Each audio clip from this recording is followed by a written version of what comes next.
I don't think we have any apologies for absence, Willie. I think we're all here, so that will be fine.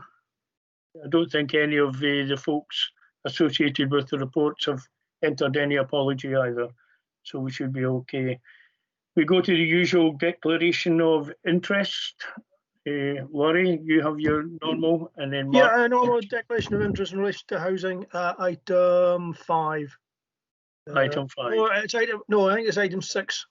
Performance. Well, it's 5 and 6, I think. Housing. Right. Revenue Okay. And performance. Right. Okay. Okay. Mark, you had your hand up briefly there. Yes, sorry, Chair. Just to advise, I need to go into another meeting at 12:30, so I should be perfectly fine for both items. I'm perfectly certain Councillor MacDonald will be having her brunch by then, so we'll see how we go. So, yep, I respect that, and hopefully we will be finished prior to that even. So the first report we have here is the police area performance report, and we welcome Inspector Tuch and Vince. We look forward to you just talking around the report for us. Thank you. Good morning, ladies and gentlemen. Thanks, first of all, for the invite. Just as you say, just getting used to this new medium. So in terms of going over the report today, it's a wee bit unusual, I think, just in keeping with, you know, our experience over the past sort of 6 months or so. I think 2 reports were shared with you covering 2 periods. One of those periods was a year's report from the 1st of April 2019 to 31st of March 2020, and then another report covering a more recent period, 1st of April 2020 to the 30th of June 2020. That's the period I would like to sort of focus on. I think it's more up to date, it's more relevant in terms of where we are at the moment. Looking at the report, normally I would go through each of the priorities in terms of road safety and road crime, acquisitive crime, antisocial behaviour, protecting vulnerable people. I would go through each one, you know, stopping along the way, but essentially almost all of the recorded crime for over this period against these figures, they're down. So obviously that's a real positive. For example, shoplifting offences really dropped away. They're down by 6 offences. Assaults, they're down by 7, which again is very positive. And vandalisms are down by 5. But I think that was obviously to be expected. The movement of people has been massively reduced. For example, we've not had any house breakings over that period, but then most folk have been at home. You know, really, we have seen sort of a marked, you know, drop of activity in the street. Obviously, a lot of licensed premises were closed, so, you know, disorder incidents linked to licensed premises, they're all down as well. I think we'll have to review or take the view that the sort of crime figures for this period, they're kind of unique, I would imagine. So I wouldn't be using them as a baseline for any other periods in the future. Hopefully, you know, we're not going to be seeing this sort of period again. But certainly the challenges from elsewhere, they've not been in short supply, really. For us as an organisation, we've had to reconfigure quite a lot of our office space. Staff with health issues, some of them have had to work from home. We've been able to do that. We've been able to put out some laptops for our officers to work from home. But a lot of policing, of course, is out and about the cars on the street. So we've been able to secure good levels of PPE equipment for the officers. So all the officers have been taken in, trained, had additional training, and they've been given different levels of PPE. They use that according to the sort of calls. When a call comes into the police now, some of the initial things that people will be asked, it's not just you know, time, date, focus questions, what, where, when. Now a series of health questions as well, just so that we can understand if there's any risks the officers going to address. That's particularly relevant if going to a sudden death, increased history and address. All of that we have to take into account. But the officers, they do have a good level of PPE equipment. Vincent, just for a moment, you're breaking up a little. I don't know where you maybe need to speak directly to the machine. Maybe I don't know exactly what's happening. Okay, is that any better at all? Yeah. Do you know what I did there? And it's just a thing for my future. I put my A4 notebook just at an angle across the computer so I could read from it. So that's obviously where my mic is situated. So hopefully you got to the point where I was saying that the crime figures are all down and just the challenges that we've all faced. Really, you know, we've been able to, I would say genuinely, we've been able to positively engage with the people in Nairn and the local community in terms of the guidelines from the government and the new legislation. Folk really have been very good. There's only a few occasions when we've had to move to arrest or to issue fixed penalty tickets. They really have been quite exceptional. I would probably say we haven't discovered a new client base, so to speak. The same folk that we've dealt with previously, we're still dealing with. So the vast majority of folk have been very good to deal with in terms of the guidelines and the new legislation. When we do arrest people, that does get very complicated if they say they're displaying symptoms of COVID, because then we end up that we obviously can't have these folk in a cell block, so they have to go to the hospital for assessments and tests. So you will have two officers fully clothed in the PPE equipment and body armour. So it's a real hot task, and they can be up at the hospital in the Red Ward at Rigmore for probably the majority of the shift, just till we get the test results back. So, and then you have to think about potentially decontaminating vehicles, and yeah, it can really sort of go on and on. Sorry, I think there's a question. Oh, no, I didn't want to interrupt you, Vince. I was just going to come in after you speaking. We'll take them at the end, Vince. Sorry, I should have made that plain. Okay, my apologies. No, that's fine. Thank you. So I would say at the present time, however, our call volume is just back to normal. We're well back up at the normal rates that we would expect. So call-wise, crime-wise, I would say we're back to the normal levels. We've actually had a very busy start to the week here in Nairn. Number of folk arrested, but you know it's been a busy start to the week here. Looking forward into the winter, I'd imagine the challenges are just going to increase really.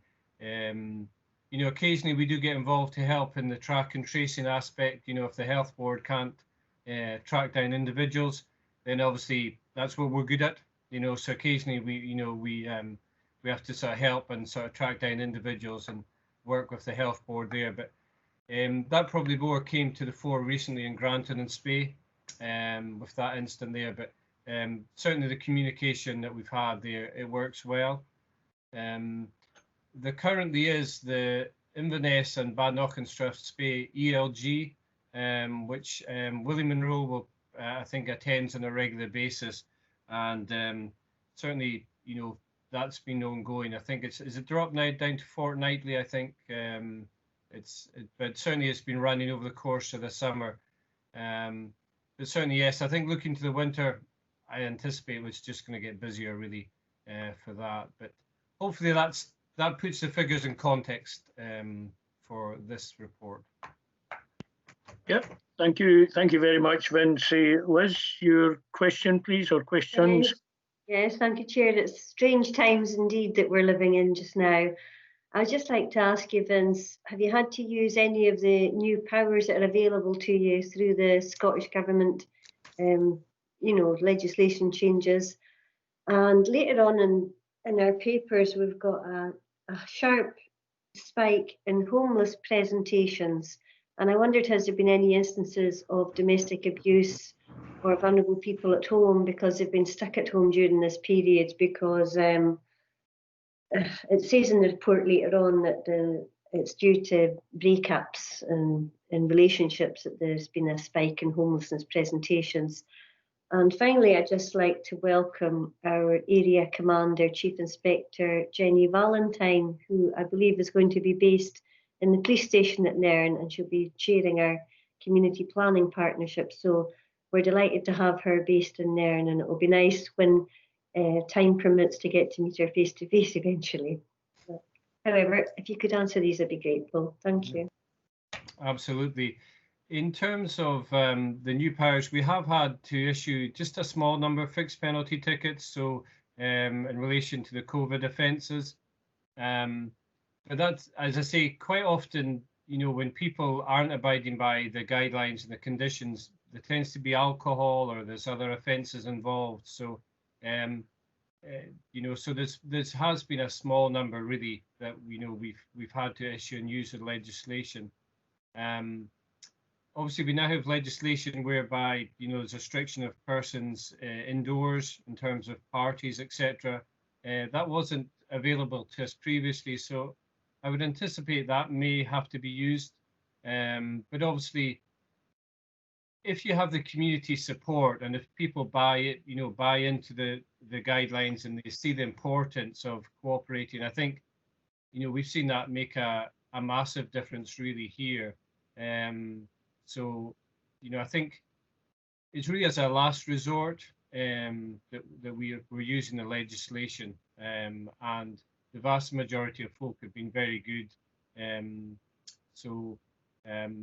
Yeah, absolutely. Certainly, we do ensure that every call that comes in over a suspected breach of the COVID regulations or guidelines, that actually is allocated a special code on our dispatch system. So effectively, officers, there needs to be a response to each of those calls. So it's, you know, I say they're reviewed in a special way just to make sure that we are actually responding to the calls that come in.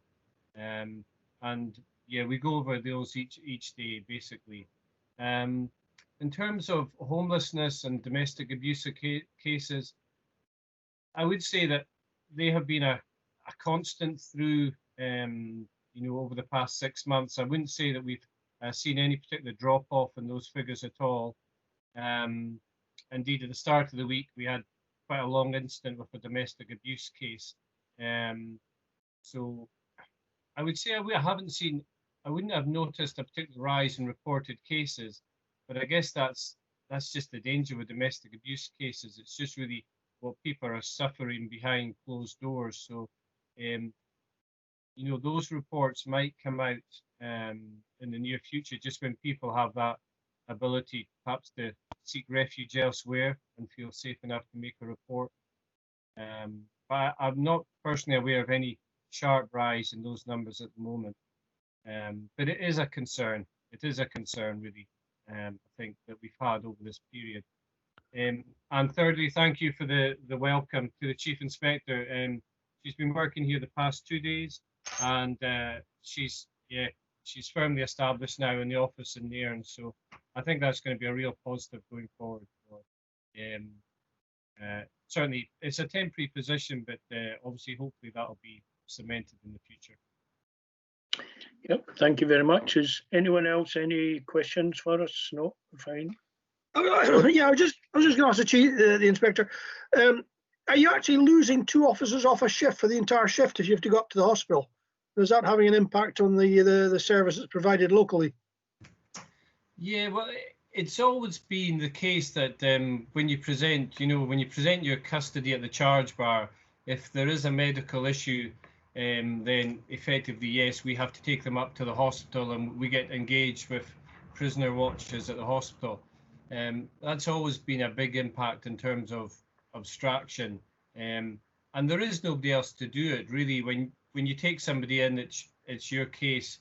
But if it is a case that, obviously, then the calls in Nairn still need to be covered. So really the calls calls are reviewed by the control room. And if there's a priority call, well, effectively officers are sent from Inverness. Indeed, the other night we arrested 2 people on Monday night. So all the officers were tied up presenting those at the charge bar. Another incident kicked off in Nairn. There's only, a number of officers left back in there. But then obviously that's overseen by the control room. So officers are deployed from Inverness and a dog unit. So really there is that overview so that we can ensure that when the priority calls are still coming in, we can deploy staff about. I would say we're fortunate there in terms of our location you know, Nairn and the fairly close proximity to Inverness. It's always been the case that, you know, one area will cover the other if it's required. Yeah, it is a real impact, and I think it's a new challenge that we've had. Just how long it takes with these custodies, potentially with COVID symptoms. Obviously, I should say, after you deal with somebody with COVID symptoms, if it's still not clear, the officers then have to go get a shower. They carry spare quick kit about with them, so they have to get changed, get the new kit on. So it's all quite involved, really. Okay, thank you very much for that. Thank you. Anyone? Any other? No. I must admit, I like the phrase "no new client base." I think that's quite a new one. Not particular criminality associated with COVID-19. So I enjoyed that one. But quite seriously, as usual, the statistics are on the whole very, very good here. I think we are well supported by our police force in and around this area.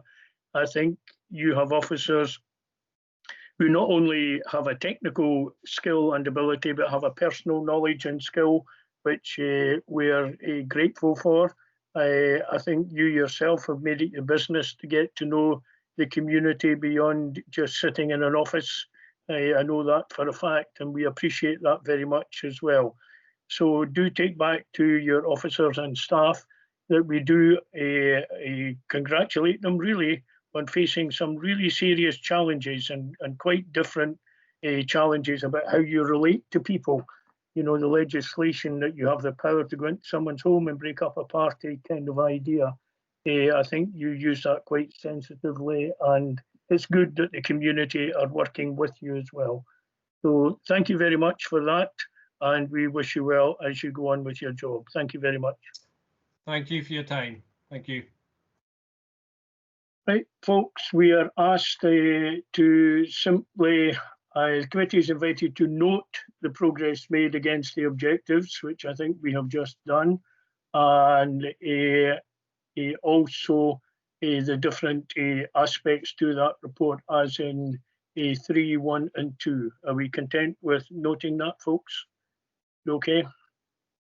We move on now, and Willie, you are giving us a verbal report, and then we're inviting after you, Mr. Mackenzie, to give a verbal report on the third sector and community response. We did have a meeting recently here in Nairn with Alan Henderson, Pablo, and others, and that ultimately will be processed as a collective group. Before I go on to that, I know Kate has joined us, Alison has joined us. I was also remiss, I apologise for this. As far as I understand, this meeting is being recorded and uploaded to the council YouTube channel. I think that is an understanding I've been given, but it certainly is being recorded and will be available in the future. But we start with Willie and then Mr. Mackenzie, and possibly between Willie and Mr. Mackenzie, we'll maybe, if we have any questions of Willie, we'll have them after he's had a word with us, and then move on to Mr. Mackenzie, if that's okay. Right, on you go, Willie. Thank you. You're on mute, Willie. Sorry, I've pressed it twice, clearly, my fault. Thanks very much, Chair and members. I can share more detail later if there's any further questions. Firstly, a general update, and it will overlap, I'm sure, with some points that Ian will cover later. So, as I say, he'll go into it in more detail. From a local authority point of view, the local hubs were a request that was placed by Scottish Government for the local authorities to set up quickly due to COVID-19 coming onto the scene in March. And following that, there was a huge exercise to set them up at 10 locations. There was a COVID helpline set up, as you're all aware, and about 30 staff were operating that from the 27th of March, and it's taken over 5,800 calls. There was also about 5,000 calls then to outward way to contact the shielding people. 10 local community hubs were set up in the locations that we've discussed previously, and also there were co-located key worker hubs, and these were supported by ward management staff and also key council staff from various services, and in addition a huge amount of volunteering from Highland. I mean, we were talking in the regions of approximately 120 council staff and 120 Highland volunteers, so it was significant numbers of people who helped carry out that activity. There was a distribution hub set up in Inverness for the coordination of food deliveries, and from a central point the food was delivered then to the local hubs for onward transmission according to the needs of the local hubs. There was also a virtual hub which dealt with the shielding team to provide specific support and enable that to be carried out via Scottish Government for their food parcels, and also to provide support and guidance to local community hubs as well.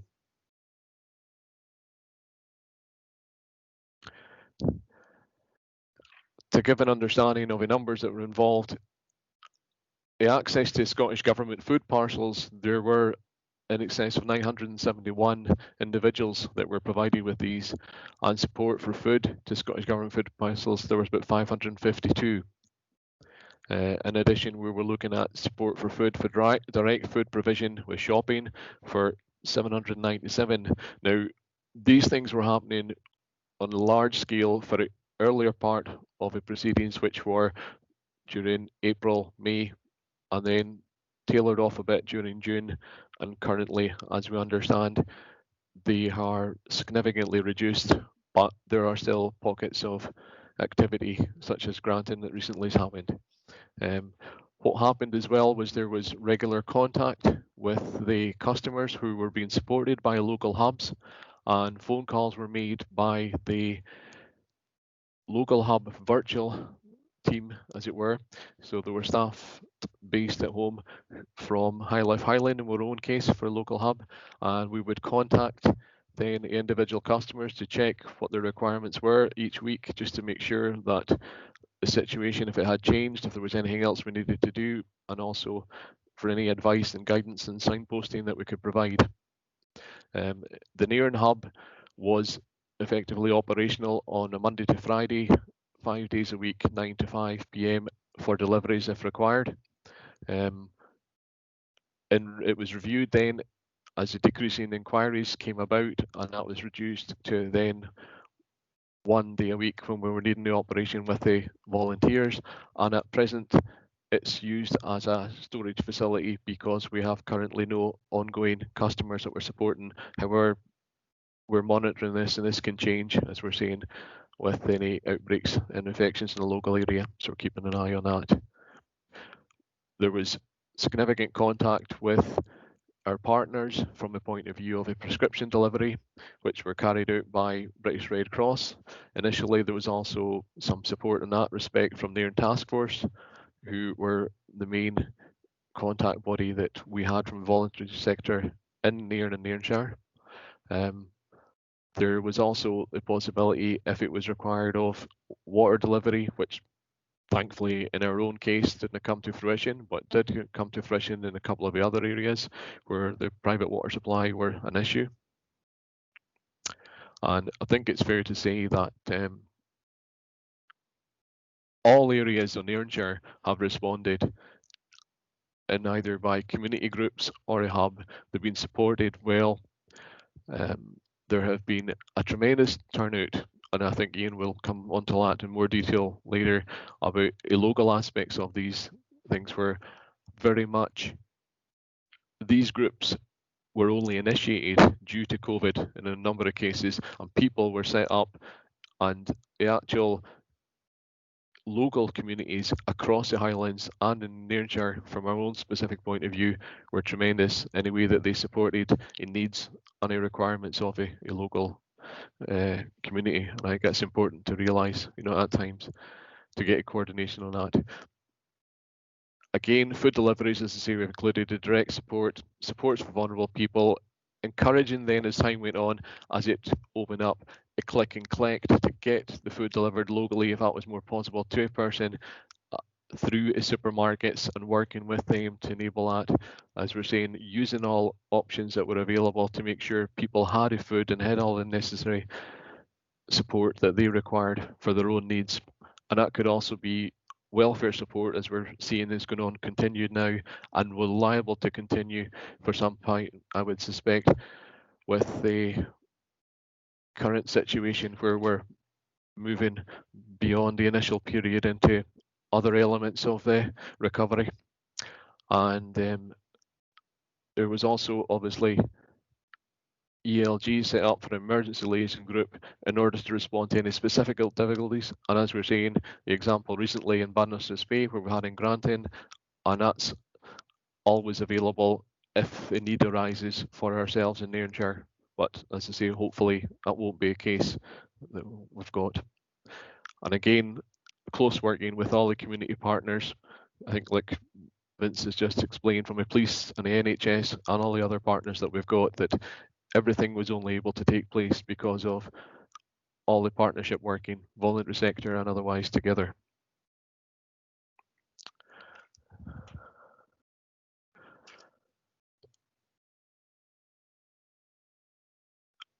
Learning outcomes, I would say, from it are very much, as we're highlighting on, there was excellent community response, there was a huge community effort, and it was a willingness for everybody to engage and look for solutions. Nobody were looking for any problems. They just wanted to see a way through as to how they could ensure everybody got their prescription, everybody got their food. Was anybody feeling socially isolated? Just to make that contact. And I think that was going back to a sort of future lesson for community resilience as we go forward. And I know from a member's point of view, wanting to learn from things that were good, things we could do better, and how can we join up more. And that was part and parcel of a recent community conversations, and there'll be further ones taking place in order to understand and better interact together between all sectors. The opportunities going forward, we're seeing, is building the new alliances between communities, because there are lots of new groups. There will be challenges as some people are now returning to their normal occupations, so their work is taking over. But it's how can we as a local authority as well support these people and their organisations to go forward, and what do they need? How do we do things differently? I think these are matters is that we have to look at. From the point of view of the overall groups, and as I say, I know Ian will have more details, but from support provision, there were a total of 339 groups who'd registered to provide support across Highland. There were 5 specific groups within Nairn itself, and there will be, I'm not saying this in case you think the numbers will not add up here, there are various sectors that some went into twice. So there were 2 providing food support, 2 providing support for other supplies, for example, prescriptions, 1 providing social isolation support, and 1 providing other support, which includes like dog walking, which I know, for example, Nairn County carried out on behalf of people. As at the 21st of August, we were looking at a total funding for community support being about 2.26 million that's been distributed to community groups across the Highland. And that was split into various sectors. From a local perspective in Nairnshire, we've got total funding attracted for Nairn area was 14 separate awards of 14,941. Now, there were the COVID discretionary awards that were dealt with by members, which currently is sitting at 4,238. There are a number of applications pending at present, which could change that figure. There were 9 other awards. There was the HTSI Wellbeing Fund, and there was a 2,000 payment to Nairn Task Force. Under Supporting Communities, HIE, there was a total of 8,703, and that came in through the anchor organisations. So for ourselves, that would come in through In This Together, and again through partnership working. There were organisations such as Green Hive, Nairn Task Force and Nairn County who all obtained funding support. And as I say, that was a significant help, and very much, as I say, learning for the future as to how we can enhance that as we go forward. On the business grant support, which is a slightly different sector, across Highland there have been a total of 6,904 business grants awarded to date, and that's a total of 73,365,000. From a local perspective, we have small business grants in Nairn, which were 201 in total, and that's 2.2 million. We've got self-catering grants, and there have been 40, and that was 382,500. B&B hardship grants, there have been 5 awarded, 15,000. And newly self-employed grants, there have been 10 at 20,000. So in total, there are 256 business grants that have been awarded for Nairn area, and it's a total of £2,620,000 of support that's been provided in total.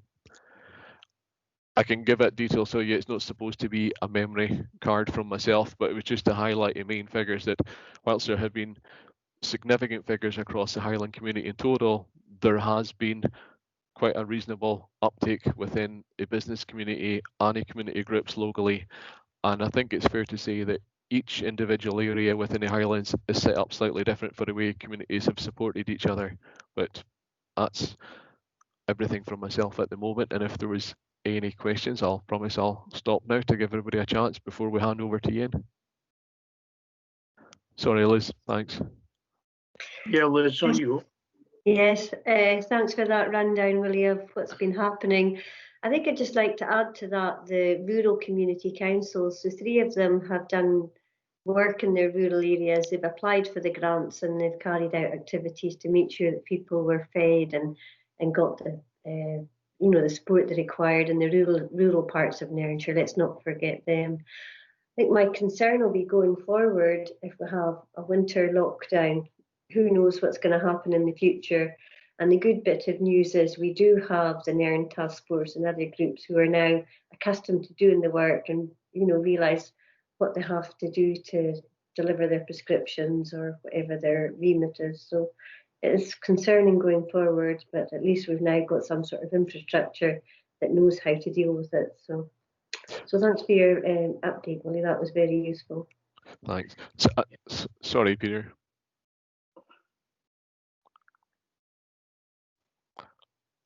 Thank you, Willie. What steps can we take to ensure that we don't lose contact with those people who have been seeking help over the past 6 months? I understand there are problems in identifying individuals and families publicly, but we do need to be able to keep an eye on these people and to be able to offer them assistance in the coming months. I mean, certainly from my understanding of, if I can try and answer both, well, the points that have been raised by both of you, if that's okay. Certainly from one perspective, the rural community councils have been doing a lot of activity, as you're saying, which is not unnoticed by us all from the point of view of the COVID were discretionary. So we had quarter application locally to carry out food supply and support locally. East Nairnshire and also Alderm, and that's been key. Is there are different arrangements in different localities. I think that's been the experience, and certainly in the bigger picture, I know that the contact that was made by ourselves from the local hub and virtual hub has been that ensuring that the customers, as they were coming off of support, were made well aware that the phone number was still there to contact to let us know if they have any change in their circumstances and how best we can try and support them going forward. I think as well it's been key that there have been a number of people, and again Ian's experience will tell on this one more than my own. I think there have been a number of new people who weren't maybe known to the services, as it were, whether that be NHS or ourselves or other bodies prior to COVID, who I'll not say come out of the word work, but all of a sudden realised that there is a need to support additional people who weren't, known to have a requirement, whether it be for various circumstances. And I think because of the nature of the COVID experience itself, it's not necessarily all been a financial issue. There are other issues which are more long term in a different way, I think, as well. And I'm not inexperienced in that one, but social isolation, which obviously for people being on their own for a number of weeks and months at home without maybe contact, you know, all that kind of things. But certainly, I know from other sides, Peter, there's a welfare team and a support from that side, and that'll not be just from the internal in the council, but obviously from external and the CAB as well. You know, a number of people have come forward, and they will be now known to us, you know, and known as vulnerable, to try and ensure we support them. And I'm sure our colleagues in the housing service as well have come across similar matters, if that's okay. Yeah. Yeah, I think that's fine. Maybe if we hear from Mr. Mackenzie, Ian, and then see if there's any other wrap-up questions we have. Okay, thank you. Thank you. I keep turning around and thinking that you're speaking to my dad, because it was always my dad that was Mr. Mackenzie. So I'm Ian. I thought if you don't mind, I'm going to be a wee bit indulgent for a second and just give a wee bit of my own background, because I think I'm not known to most of you who are on the call. I know a couple of people. And I just don't want it to appear like I'm some guy that's just coming in and parachuting into your area. So I've my own background is working in homelessness and mental health in Edinburgh from the mid-1970s to 1990. I came north and was the original manager in Beechwood House in Inverness in 1990 for close on 10 years. And during that time was also involved in the management committees of Alban Housing Society, Highland Community Care Forum, Citizens Advice Bureau, and a few other bits and pieces.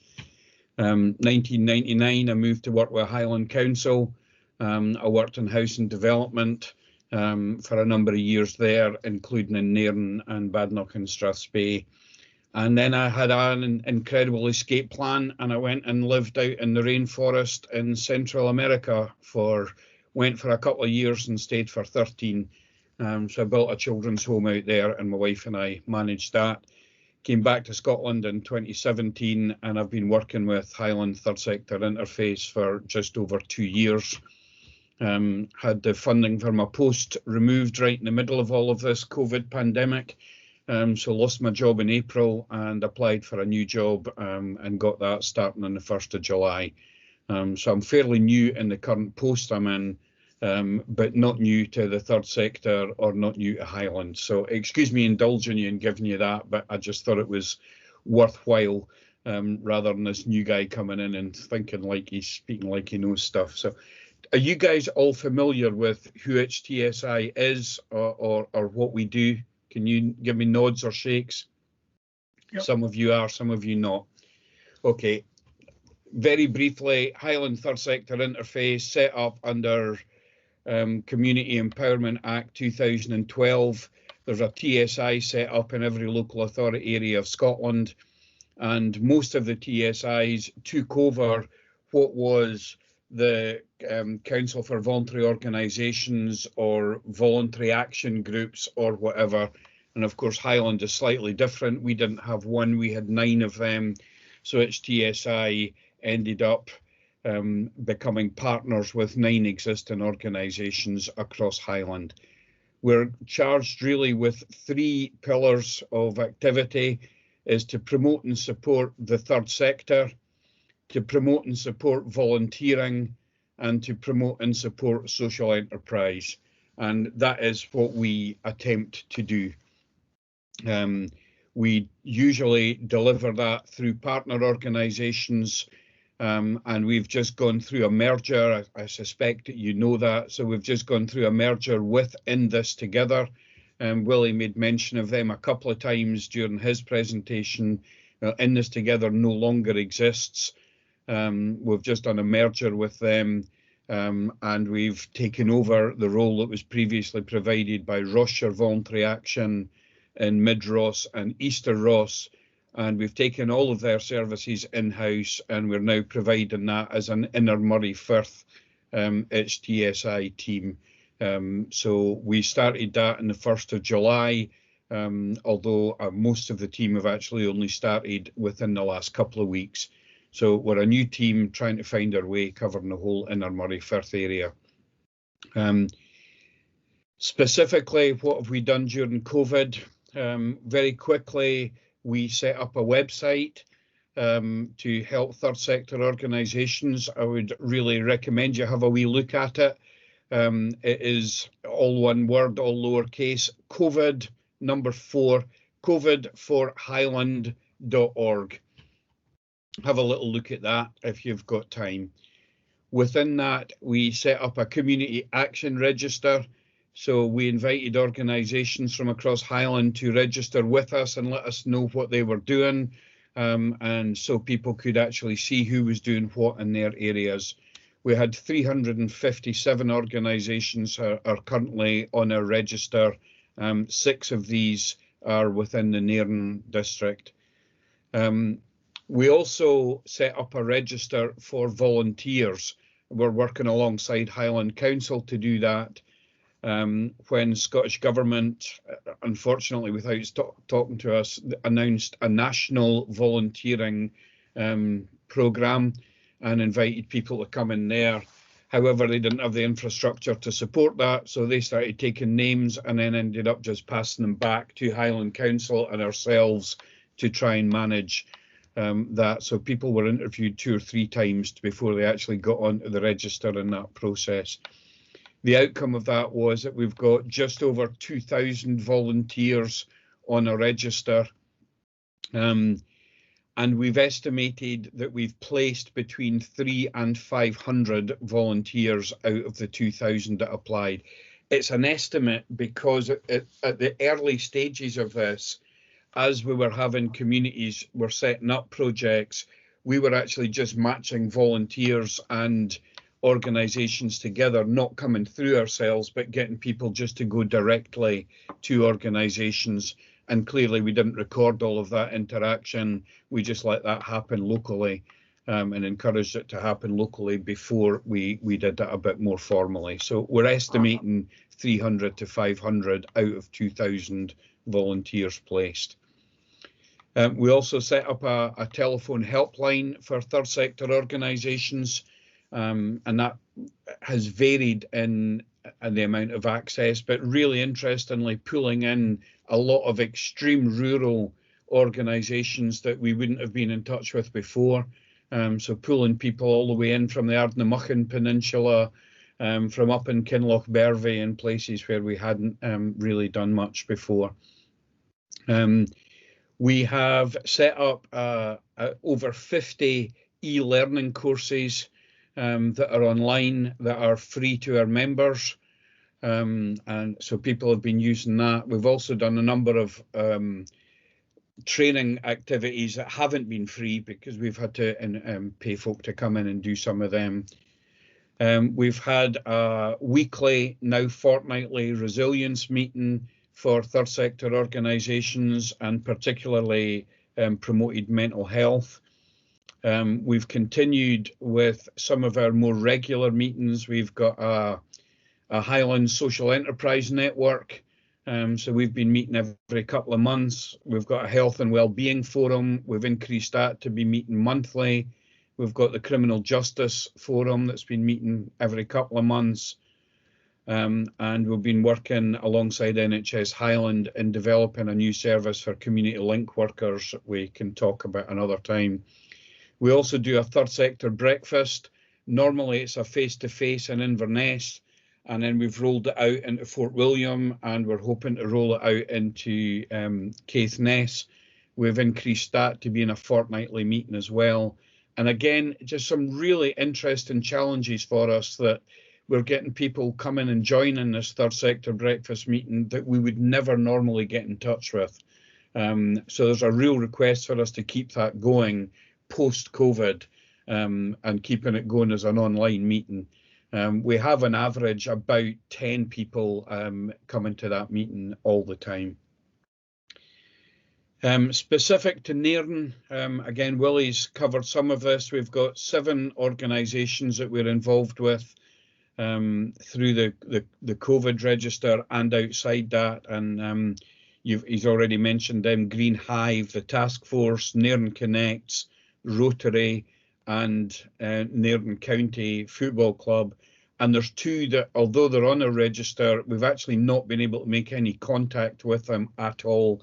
A group called MentaFit, which is an individual who's offering support to people with mental health problems, and reports to provide one-to-one physical training activities online and training. Yeah, that's it really. And one that's down as an individual name, just somebody called Kylie Larkin, that is down as a local chief. I suspect it's meant to be chef, but I don't know that. It's just down as a local chief, and purpose was sharing resources. Not sure what that one's about at all. We've been unable to make any contact, so we're probably going to take them both off of the register in the next few days. Willie mentioned the Support and Communities Fund as well. As far as I understand it, we ITT were the agent for that. There was about 157,000 was allocated to that. 26 of that has not been allocated, so 131,000 of that allocated. And as Willie said, 8,700, about 7% of that was allocated to organisations in Nairn. Although a significant proportion more were given to organisations, although Inverness based, were providing Highland-wide services. So a significant larger proportion of that would be coming your way as well.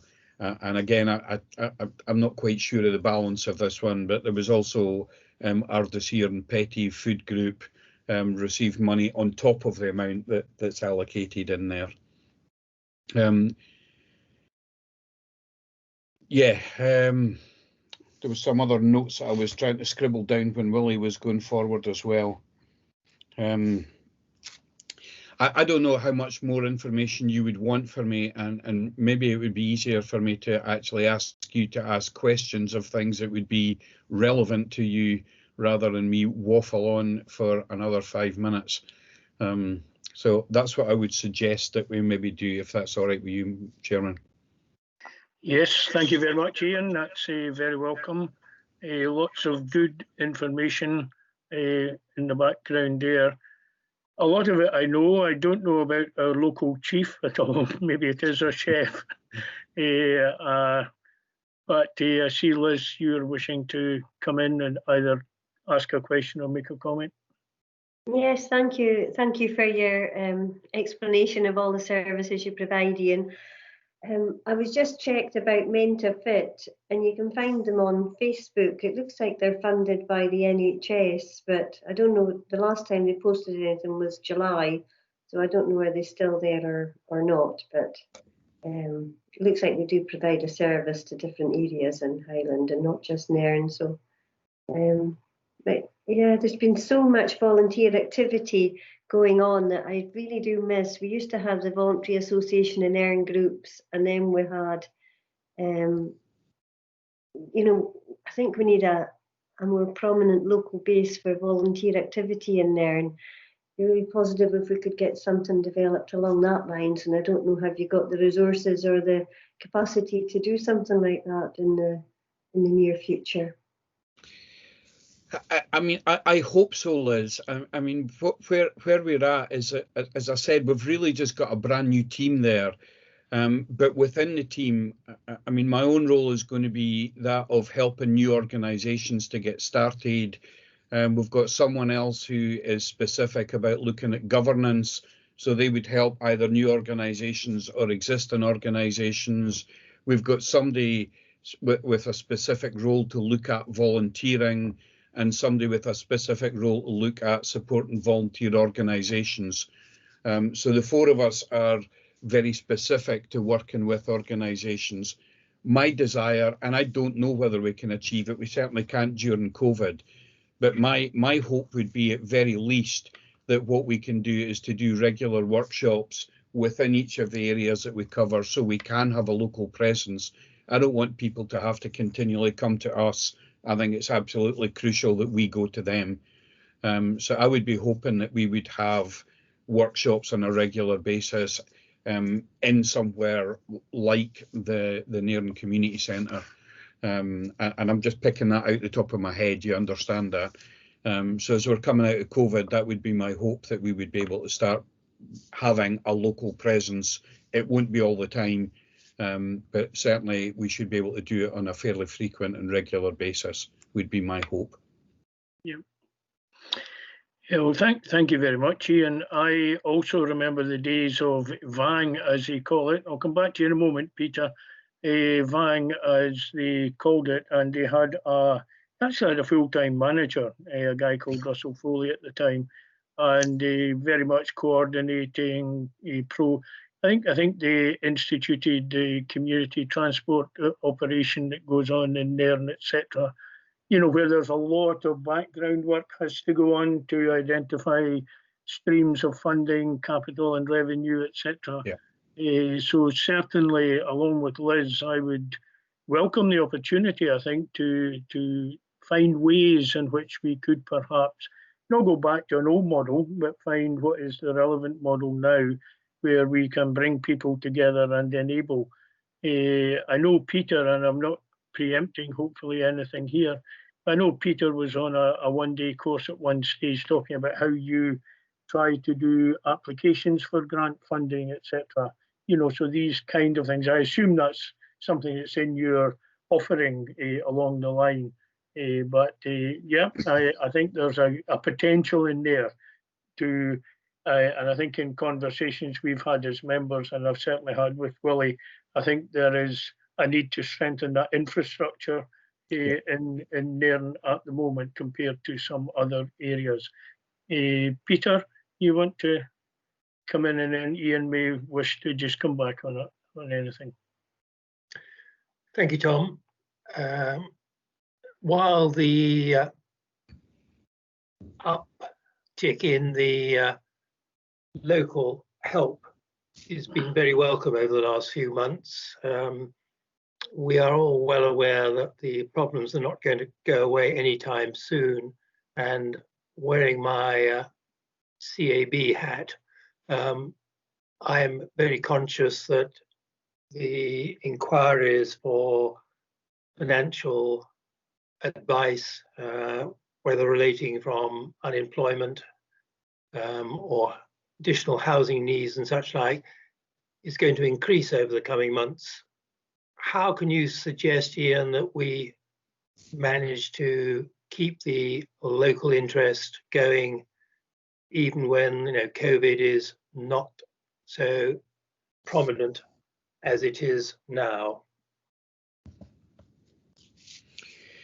I think one of the issues that's around for us is that this is a feeling, I can't back this up with evidence of it, Peter, but what it feels to me is that the smaller the community, the more local there has been a support group has been set up, but they haven't asked for and haven't looked for any support or connections. And I think one of the things that we would want to be trying to do is to try and collect some more of that information together and try and see how many people we can actually pull in and actually get people talking to each other. So prior to COVID, I was part of working with a group some of you will be familiar with called Move Foods, based up in Muir of Ord. They were the first, and I think up until COVID, probably the only community fridge in Highland. There was 3 or 4 of us have actually just set up a brand new charity with the look at rolling out something like 50 community fridges over the next couple of years.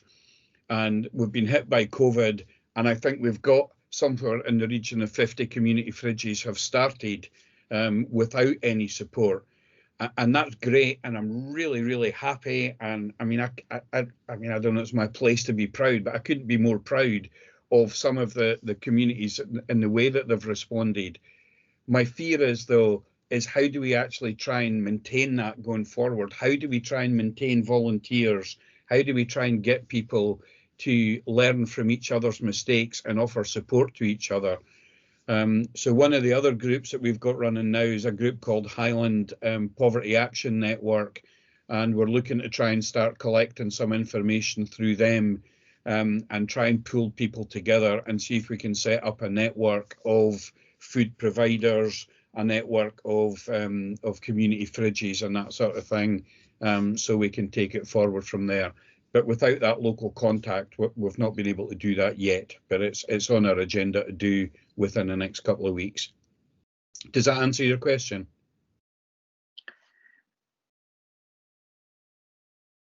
Yes, thank you, Ian. Yes, no, there's some very useful ideas there. Okay. The other thing I would say is that one of the things we have been trying to promote to all of the food providers is not just to give food. So we've actually been speaking with the welfare team, and I've actually got a whole pile of leaflets advertising the welfare team within Highland Council, and we're trying to get people to get things like benefit reviews and maximise income. So it's not just about giving food, but it's about trying to make sure that people can maximise their income during this time as well, and hopefully reduce their need to get free food in the first place. And that's going to be an absolutely crucial part of any work that food providers do going forward. Yeah. Willie, you had your hand up there. Are you taking it away again, or are you okay? Yes, it shouldn't have been up, if you get me. My apologies. Okay. Anybody else be okay? Ian, thank you very much for all that. I think we will be in touch, and I certainly will be wanting to update myself on some of what you're talking about. I think going back to what Willie said, and there's an overlap with what you're saying, we had volunteers from High Life Highland, and whilst they were, if you like, professionals, etc., they were also local people with local knowledge, with an added value. And so when we have professional people, so there's two elements, I think, to all of this. One, I think we have volunteers and we need to keep them on track. I think we also have professionals who are in our midst, and we need to find spaces where they can quite genuinely just add value to the community in ways that are appropriate. And I think we saw that very much here in the lockdown and so on. I'm content. We've heard a great deal here. We've got a great deal of information. Members, are we quite content with this? And we'll move on to item 5. Thank you very much, Ian, for that. I'll not say Mr. Mackenzie in case your father's at the door. Thank you very much. Safe journeys. Okay. Thank you again for your input. Okay. Bye-bye. Right, folks, I take it, Mark, you are leading us on item 5, which is the revenue account, the housing revenue account. I can see Jonathan's with us, Chair. Oh, Jonathan's with us. I didn't. I'll let him speak.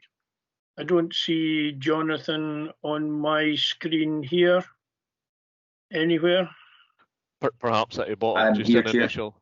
No, I see Alison, Kate, Duncan. You're on the bottom bar, Tom. Sandra. Bottom bar. Black bar on the bottom. I'm on the bottom bar, but anyway, Jonathan, come in, and sorry, I can see you now, right? My apology, Mark, my apology. Jonathan, I had you down, Jonathan, but I couldn't see you, so I wondered what was happening. Okay, sorry about that. Thank you, Chair. Good morning, members. Thanks for the opportunity today to present this one-year capital programme for 21-22 to members. It really follows on from the strategic paper which went to committee, Housing and Property Committee, on the 13th of August, which set out the a one-year programme from 21 to 22. Previous discussion with members, you'll recall we'd spoken about putting together a 5-year programme to follow on from the current 5-year programme which we're in, but there's been a lot of water under the bridge since we've had those discussions. So the decision was taken to present a 1-year programme to strategic committee, which set out the allocation of funding for each of the various 10 areas.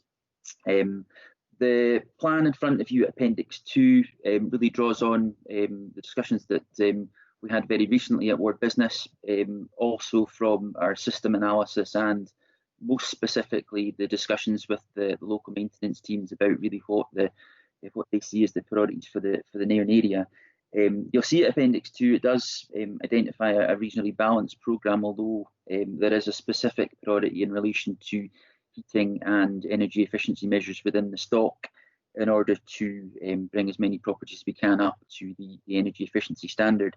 Now, I know from discussion with members at Ward Business, there were a few additional kind of priorities identified specifically in relation to external fabric. I know Councillor Fraser, you mentioned that. I've spoken to the repairs manager in regard to that, and we'd like to look at any specifics that you may be able to identify in that respect.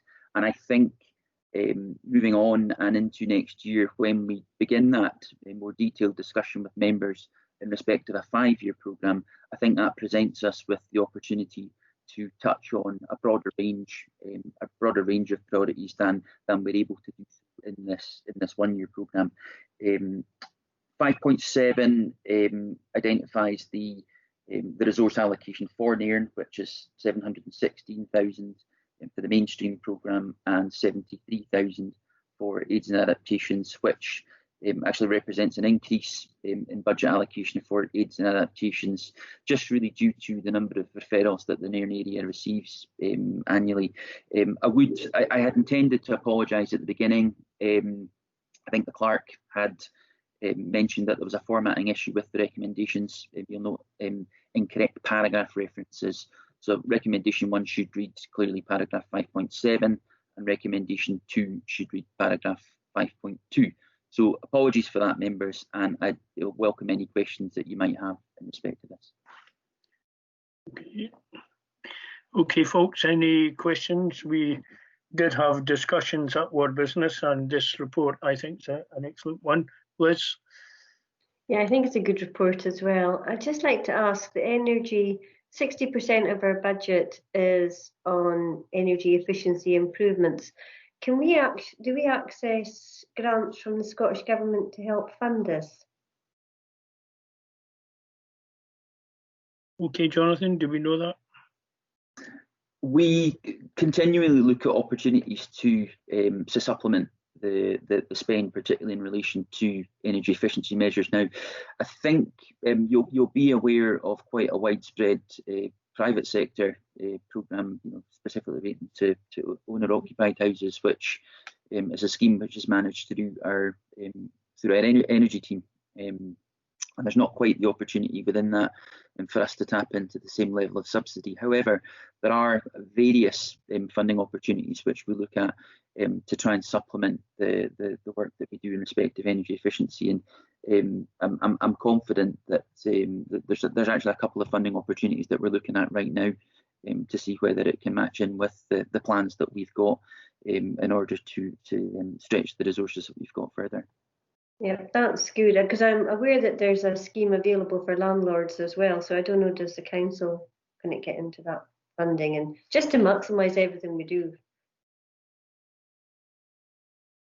That's good. And then will we be getting further information about the environmental improvements, 35,000 for that programme, coming forward to a Ward Business meeting or a future area committee?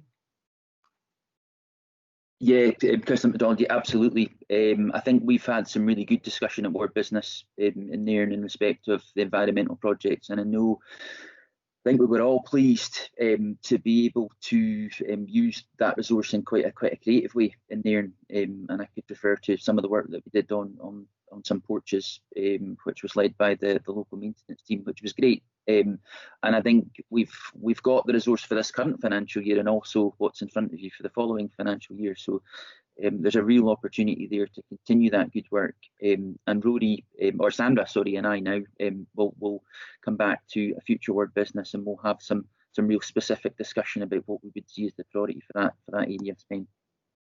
Sandra, you have your hand up. Okay.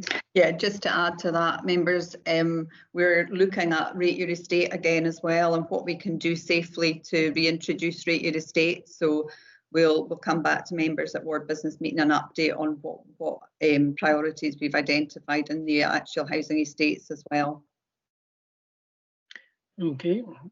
Anyone else? Any questions?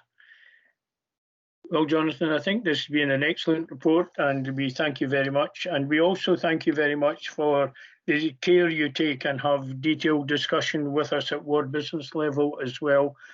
We're aware that one of our local officers tragically died very suddenly during the COVID outbreak, and he was a very effective and, pardon me, very efficient officer who worked with us very, very well indeed.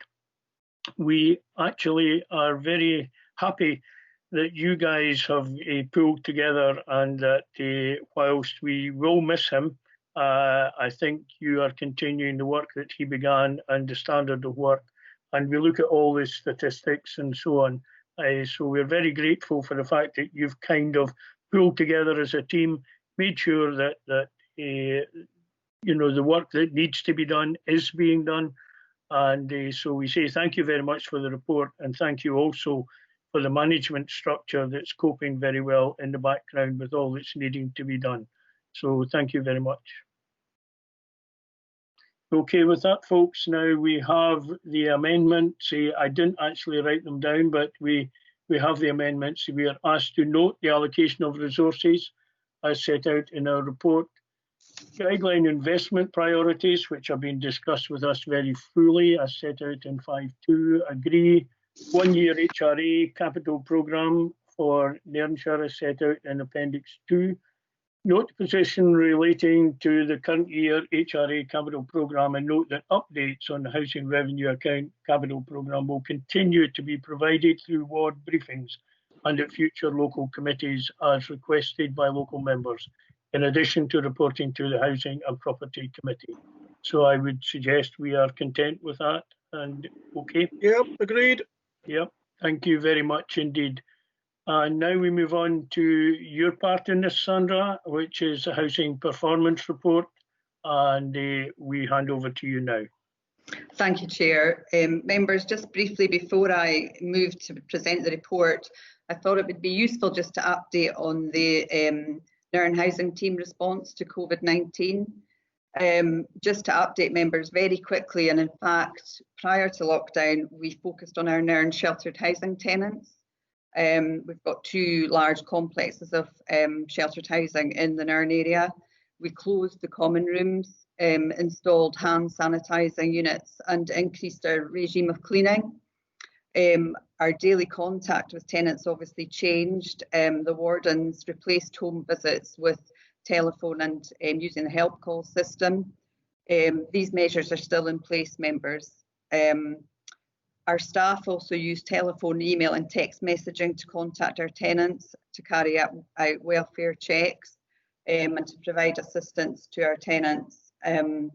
We also continue to make contact with our tenants using these methods at the moment. The area team were also involved in manning the Highland Council Helpline initially. The staff continued to deal with tenancy matters throughout lockdown, and obviously still do. As part of our housing response, staff were also proactive in converting available stock into temporary emergency accommodation. We also carried out an emergency repair service during lockdown, and as the Chair's already mentioned, the loss of our housing maintenance officer, Johnny McCarthy, was a big blow for the Nairn housing team during this period. The ELG has already been mentioned at committee this morning. Just to say that we do have housing representation on the local ELG, so we are able to raise any local housing issues through the ELG, and in fact it's myself that participates in that meeting. So I just thought it would be useful, members, to update on our response prior to just presenting the report. I'll move to the report now, members. In terms of repairs, at 5.5 of the report, there was an admin error. Removing that admin error, actually performance is 3.8 hours. So for emergency and non-emergency repairs, we are within performance target. Relets, as per my report, 1 relet in Nairn. Members might be aware that allocations were suspended during the lockdown period. Assistance was given to families to help them deal with properties where, for example, there had been a death. The local team were very proactive in helping to empty properties or giving advice and assistance to families to deal with termination of tenancy. On a positive note, members, we took handover of our 29 new properties at Lochloy on the 1st of September. So our tenants have been moving into our new properties in the last 2 weeks. A fantastic new housing asset for Nairn. So just to make you aware of that, members. In terms of rent arrears, an increase in rent arrears, so 20 new cases of universal credit in the quarter. The numbers of cases and the levels of rent arrears have increased as well, members. In terms of enforcement action, members might be aware from the Housing and Property Committee report that went to committee last week that there's an extension on notice periods and a temporary suspension on eviction action. The Nairn team are contacting all tenants in arrears to offer advice and assistance to address the rent arrears, and they're referring them to local advice agencies for assistance as well. It's really important tenants pay rent, and if they're unable to pay rent, that they contact the local team for help and guidance.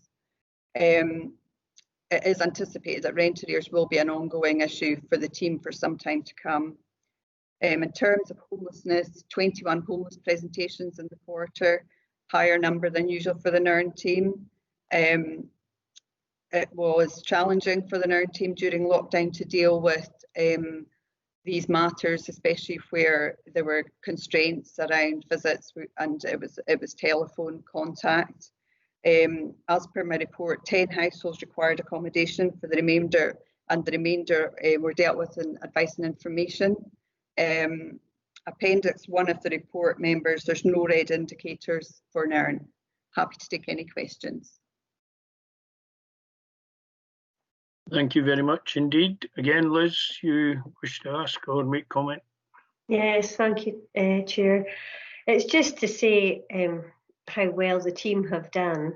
You know, you can read through the report what difficult situation they've all been in, not only for our tenants, but our staff as well, who have been working under, you know, unique conditions.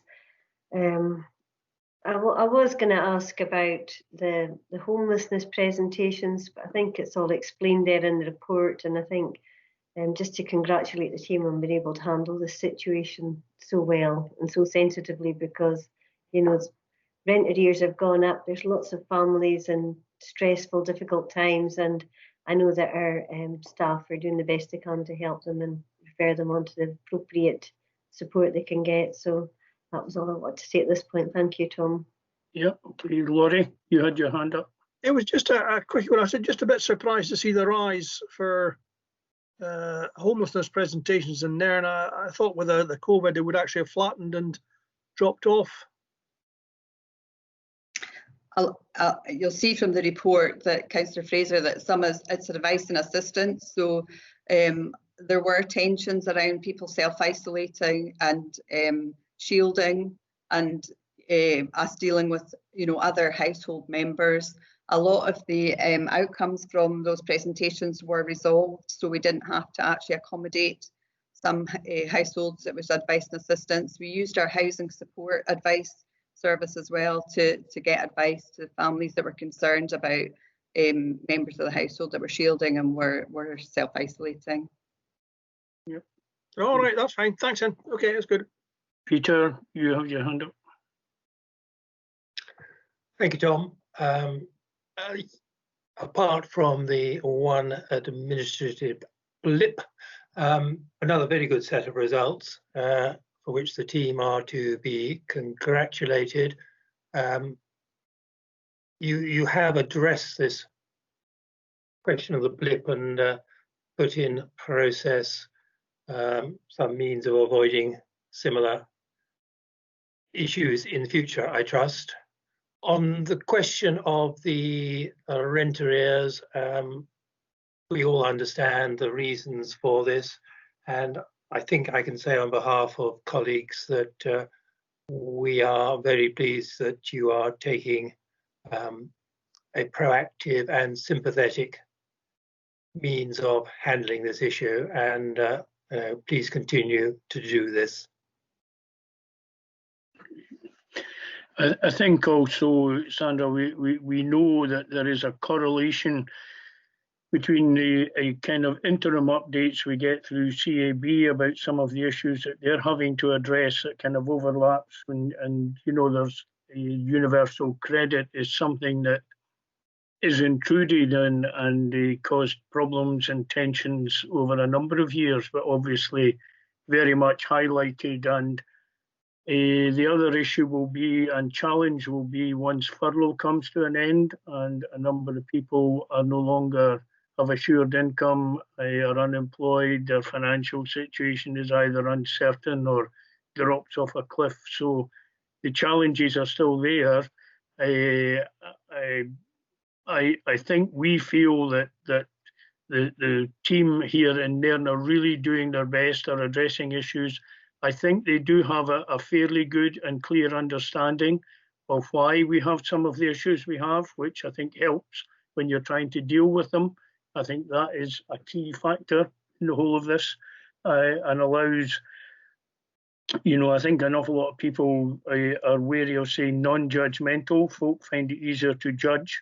There are good and bad people and all the rest of it, but there are people in all kinds of situations. And my experience with the team is exactly the same as my colleagues, that they take a very positive, proactive approach.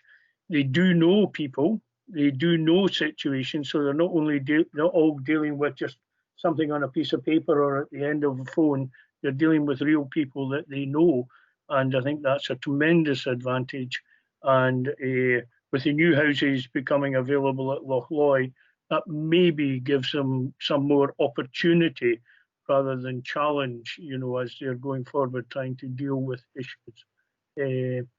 So on behalf of the members, I'm sure we would wish you, and we usually do ask, that you make sure that the team feels that we are supportive, we do understand their challenges, and we do accept that they are doing the best possible job under very, very serious challenges at present.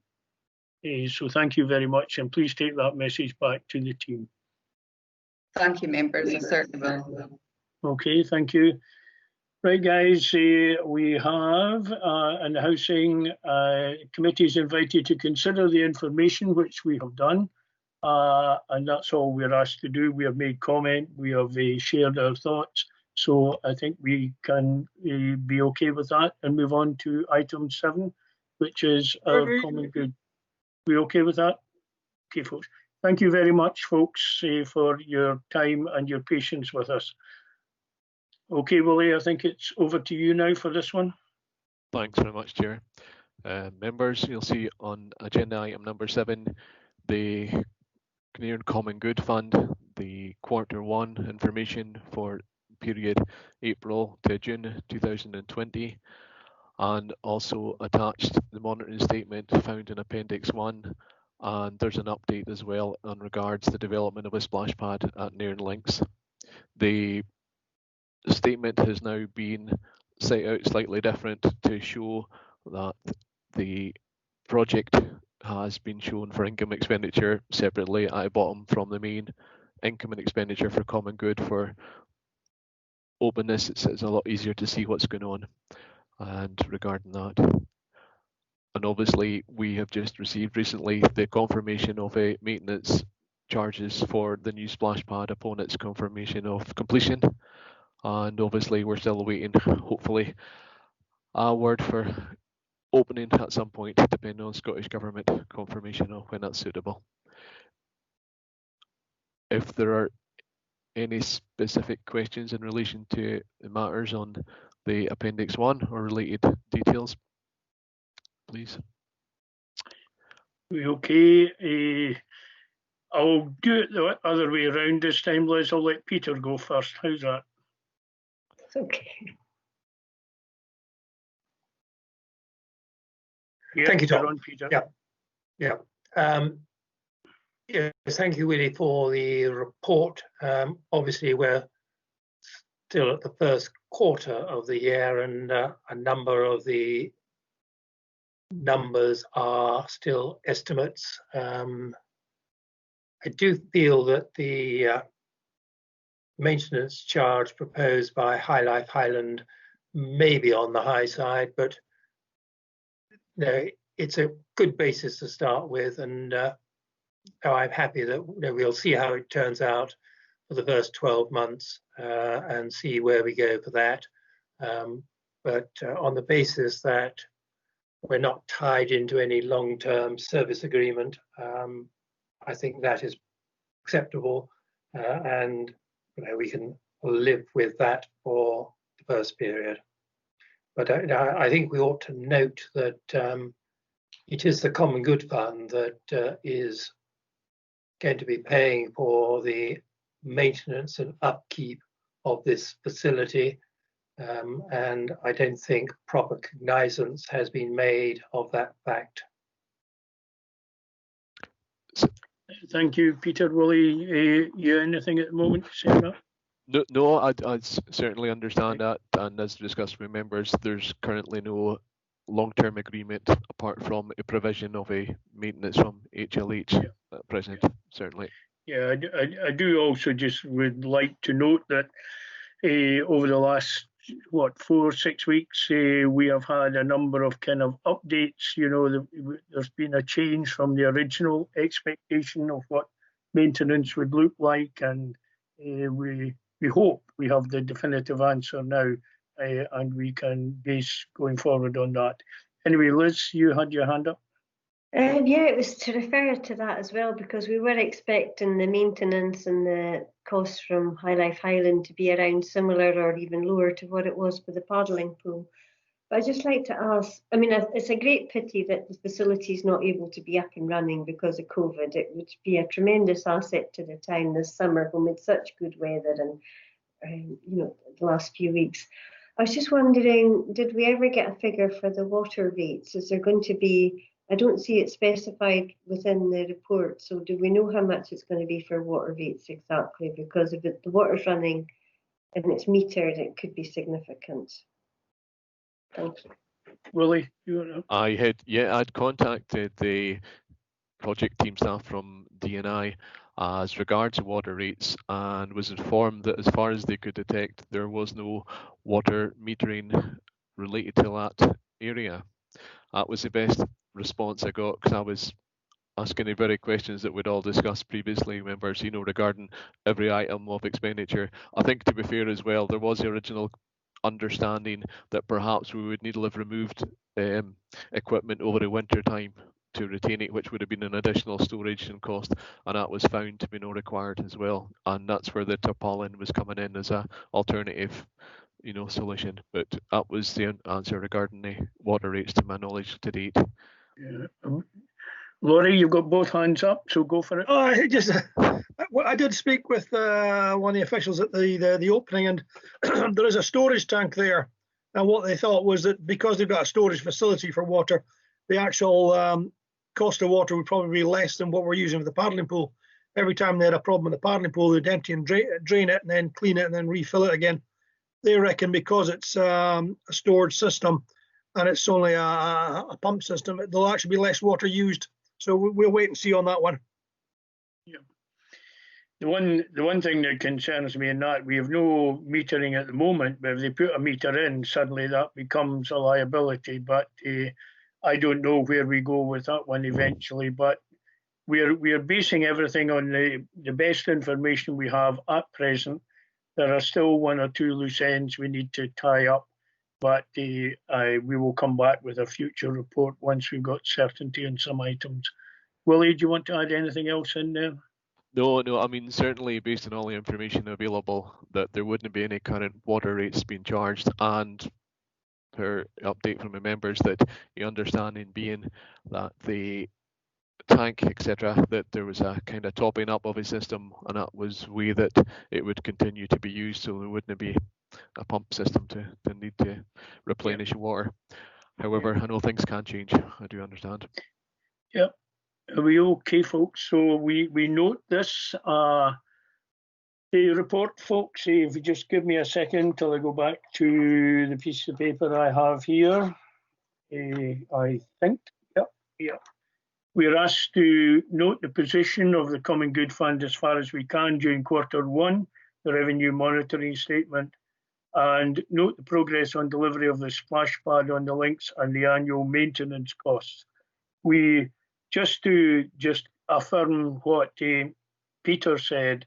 We accept we have a duty of care here, that we have to keep looking at this, because there are still one or two not absolutely clearly defined issues around that, and we need to make absolutely sure and bring that back to a future meeting.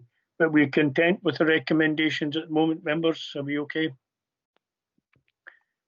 Thank you very much indeed. A sharing of information and also updates and so on in what is unusual times. We won't say unique or anything. Well, we hope they are unique, but never mind.